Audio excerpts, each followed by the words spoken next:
မင်္ဂလာပါ NAS ကပါဒီနေ့ကတော့ ROG Zephyrus G16 တလုံးကိုပြပေးပါရစေ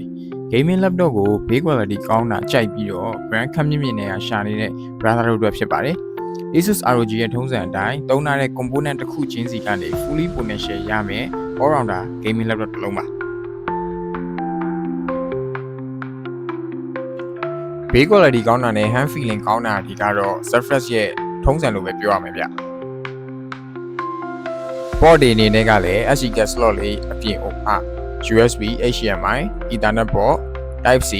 Thunderbolt တွေပါသေးတယ်။သုံးထားရလို့မထင်ရအောင်အောက်ဖက်တွေကအစလုံးဝကြွရွနေပါတယ်။ကဲဒါဆိုအထဲမှာဘယ်လိုမျိုး spec တွေပါလဲဆိုတော့ကြည့်လိုက်ရအောင်။ Game ဆော့မဲ့လူတွေအတွက် 2.5K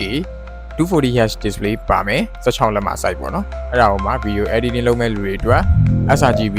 130% နဲ့ Adobe RGB 100% ထိကို color accuracy ရမှာဖြစ်ပါတယ်။ Intel Core i9-13900H 14 core 20 thread RAM 16GB 1 slot free 512GB SSD RTX 4050 6GB မှာ 120W PGB ရပါမယ်ကဲဒီလိုမျိုး quality gaming လေးတွေကိုကြိုက်တယ်ဆိုရင်ကျွန်တော် NAS ကိုလာခဲ့ဖို့ဖိတ်ခေါ်လိုက်ပါတယ်ကျွန်တော်တော့ NAS ကပါ